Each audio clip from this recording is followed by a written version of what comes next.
I'm Bambi Francisco with Vader News, and I'm speaking with Dennis Fong. He's the CEO of Raptr. Dennis, thank you for joining us. Thanks for having me. Well, we've come a long way from Atari, because that was, what, 20 or 25 years ago. And you have been in the gaming industry for quite some time. You started Xfire back 2003, and 6 years ago, it was a completely different world. What was the video gaming market like back then? Well, when we started Xfire, the gaming world was very, very different. So you think beginning of 2003, World of Warcraft didn't exist. I don't think Guitar Hero existed yet. The Wii didn't exist. And even things like Facebook didn't exist. And so online gaming was predominantly played on the PC. So the consoles really weren't that online at the time, really. You had Xbox then. You had Xbox Live, but it was just getting going. It wasn't really all that popular at the time. And so the gaming world was, as it relates to playing with other people, was about playing games like Counter-Strike, which is very hardcore, kind of quote-unquote violent video games. You know, more first-person shooters and those type of games. Playing against the computer, not against other people. No, the multiplayer that didn't start. No, it was actually multiplayer. Multiplayer Okay. actually started back in like 1994. Oh, okay. Which is actually when I first started getting into games. Okay. But you were 2. No, I was like around. I think it was like 15 or something like that. Yeah. Around that time frame. So the gaming world and audience tended to be more tech-savvy, early adopters, kind of male-dominated, kind of more just techie type of people. Right. And so we built Xfire as a tool to help those type of gamers play together. So Xfire was an instant messenger designed for gamers. Okay. And then kind of in the last few years... So when they downloaded the game, they could just email or they instant message each other. That would also... Yeah, well, the big challenge at the time was that PC games tend to be full-screen applications, right? So you don't run in a window, you actually launch into the entire game as an immersive experience. Right. The problem is if you have your AOL Instant Messenger running and you get an IM, because the IM windows blink to let you know that you just got a message, they would actually crash your game. Okay. Because it's a full-screen app, it's trying to show you that blinking so IM window. There's an opportunity to create an IM. Okay. Right, and so we built Xfire as a way to initially when you're playing games, you kind of have an alter ego, right? So when I used to play games, I mean, I still do, I'm known as Thresh online. That's my handle, right? Okay. And most people in that world know me better as Thresh than Dennis Fong. Sure. And so, you know, when I'm logged in as my alter ego playing games, I would log into Xfire. Sure. But then on a regular basis, I'd just be logged into my other instant messengers. Sure. And that was successful. You sold that for $100 million.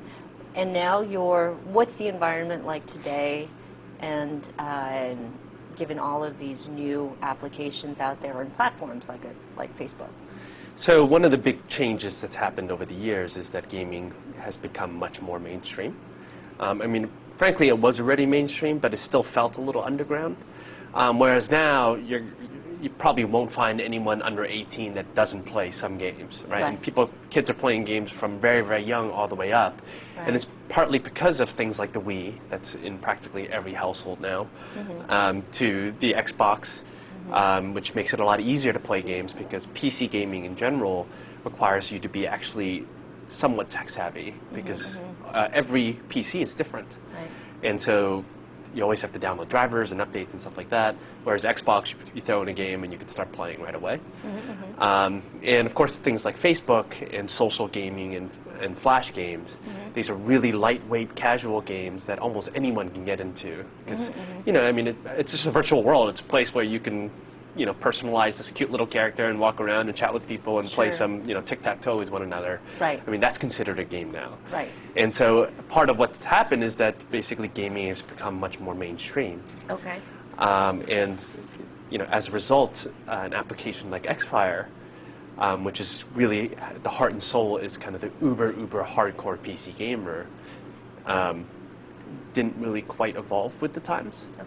And so part of the reason why I created Raptr was to kind of address, you know, what I'll just call gaming 2.0, kind of the new, more social type of games that are out there. So it's allowing the casual gamers to connect with each other and communicate with one another and recommend games to one another. So at the heart, gaming is social. Right. Right. I think that's actually a really common misconception that people think that just because you're playing games. I play solitaire by myself. Okay. Well, outside of solitaire, you may be playing alone in a room, right. On your computer, but you're playing with hundreds, thousands, millions of people, okay. right? And you're typically playing with friends. Right. World of Warcraft, it's really hard to truly succeed at that game without playing with a group. So these games are social, and even single-player games can be social because people get a high score in a game, right. and they want to share that with their friends because they're competing against one another, or right. they want to compare how they've done with each other. So how is it changed? And one of the last questions: how is it changed in terms of the way people are playing games today? I mean, we already see that you can play with multiple people. See that they are playing on social networks now. Mm-hmm. Is there anything else that's sort of really changed about how people are playing games? Well, I think one of the things that social gaming has done, and social gaming are, companies like Zynga and SGN, those games that you see on Facebook that all your friends play. Yeah, right? Yeah. What that's changed is because they've hooked in directly into the existing social graph. Right? So, whereas a game like World of Warcraft or any of these new games that you pick up, more traditional games, you have to essentially recreate your social graph in those games. Right. Now they've built these games on top of them. And in many ways, what Raptr does is we're trying to bridge those two worlds, where you have these traditional games that are still played by millions and millions of people. World of Warcraft has, I think, over 15 million people globally that pay, $15 a month. Okay. Playing these games, and $60 to buy the game off the shelf. I mean, you're talking about a huge business. And they have to, we're trying to tie the social graph that exists in the games with their existing social graph. Interesting. Okay. Well, that is an ambitious goal. That's probably why you raised $12 million, and you've done it before with Xfire. So, in terms of building a business out of it, so you're going to stick around, Dennis, and we're going to talk about your company and the goals of the company and how you're also making money. Eventually, hopefully. So, Dennis, stick around. I've been speaking with Dennis Fong. He is the CEO of Raptr. I'm Bambi Francisco.